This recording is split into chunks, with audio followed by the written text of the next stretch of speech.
Сәлеметсіңдер ме оқушылар? Математика сабағын бастаймыз. Тақырыбы түсімділік. Бүгінгі сабақта сендер өнімділік, егіннің түсімділігіне берілген есептерді шығаратын боласыңдар. Сонымен бірге сабантой сөзінің не екенін білесіңдер. Сабантой сөзін білгілерің келеді ме? Ендеше төмендегі сызбаға қарайық. Сабантой ұлттық салт-дәстүр, еңбек мерекесі әрі той. Мұны егінші ел жасайды. Егін бітік шығып, қырманын қызылдап, оны төкпей шашпай, суыққа ұрындырмай, мезгілінде жинап алған ел күзде сабантой өткізеді. Мұнда да кең дастархан жайылып, ақсақалдар бата беріп, ойын-сауық түрлері өткізіледі.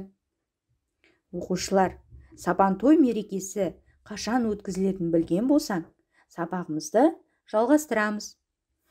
Оқулықтағы бірінші тапсырмаға қарайық. Түсімді өлшеуге арналған шамалар бірлігін тап. Берілген өлшем бірліктерді пайдаланып, теңсіздіктер құр. Есепті шығармас бұрын, егіннің түсімділігін өлшейтін өлшем бірліктерді анықтаймыз. Содан соң, өлшем бірліктерді салыстыру үшін не істеу керек? Дұрыс айтасыздар, бірдей өлшем бірлікке келтіру қажет.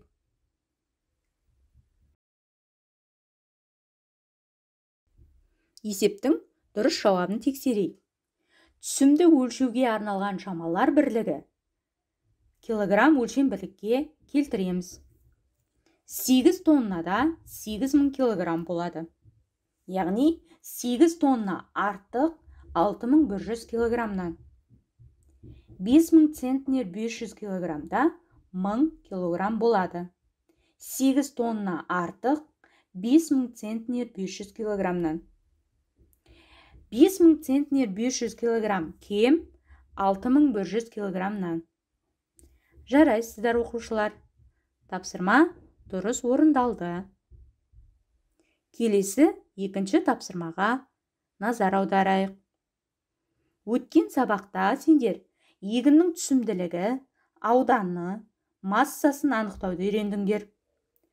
Алға жылжу үшін бізге өткен сабақтардағы материалдарды қаншалықты жақсы меңгерілгенін білуіміз үшін мына тапсырмаға зер салайық. Бұл жерде өсірілетін дақыл бидай, күріш және картоп. Бірінші бидайды табу үшін түсімділік пен егістіктің ауданын бір-біріне көбейтіп, түсімнің массасын табамыз. 20 центнер гектардың көбейтіндісі 35 гектар тең 700 центнер. Түсімнің массасы 700 центнер болады.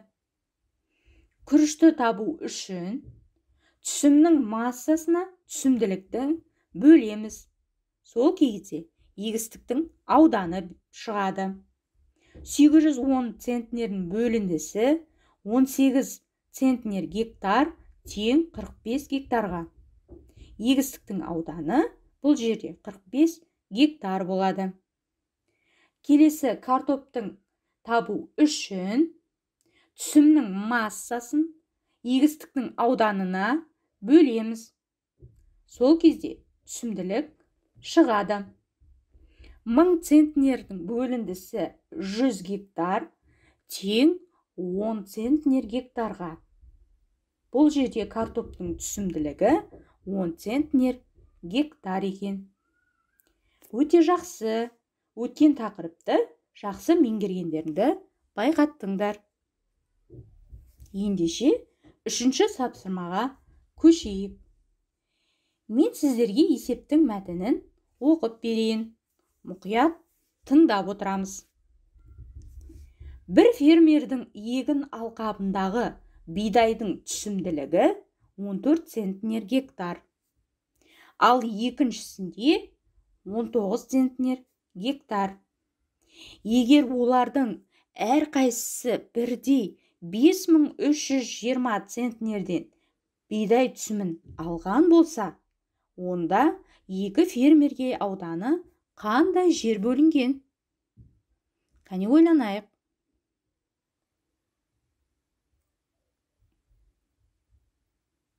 Есебімізді тексерейік. 5320 центнердің бөліндісі 14 центнер гектар. Тең 380 гектар болады. Бұл бірінші егін алқабы. 5320 центнердің бөліндісі 19 центнер гектар. Тең 280 гектар болады. Екінші егін алқабы. Бірінші және екінші егін алқабынан шыққан санды бір-біріне қосамыз. 380 гектардың қосындысы 280 гектар тең 660 гектарға. Бұл 660 гектар екі фермерге бөлінген жер. Жарайсыздар. Оқушылар, сіздердің жауаптарыңыз менікімен бірдей болды деп ойлаймын. Олай болса, 6-шы есепке назар аударамыз. Қызылшаның түсімділігі орташа есеппен 25 тонна гектарды құрайды. Егер жақсы күтім жасалса және суарылса, 50 тонна гектар алуға болады. Жақсы күтім жасалған жағдайда 30 гектар жерден қызылшаны қанша есе артық жинауға болады? Жақсы күтім жасалған жағдайда қанша тонна қызылшаны артық жинауға болады? Бұл жерде оқушылар екі сұрақ беріп тұр. Жауабы екі жауап болады деген сөз. Ендеше есепті шығарайық. Тексереміз. 25 тонна гектардың көбейтіндісі 30 гектар, тең 750 тонна. Бұл орташа есеппен алынған түсім. Екінші, 30 гектардың көбейтіндісі 50 тонна гектар, тең 1500 тонна. Күтім жасалған жағдайдағы алынған түсімді таптық. Үшінші, 1500 тоннаны бөліндісі 750 тонна, тең 2 тонна. 1500 тоннаның айырмасы 750 тонна, тең 750. Жақсы күтім жасалған жағдайда 30 гектар жерден 2 есе тонна қызылша, немесе 750 тонна артық қызылша жинауға болады екен. Тамаша, бұл тапсырманда өте дұрыс орындадыңдар. Оқушылар, бүгінгі сабақ түсінікті болды деп ойлаймын. Сабағымызды қорытындылай келе, сіздер бүгін өнімділік егіннің түсімділігіне берілген есептерді шығардыңдар.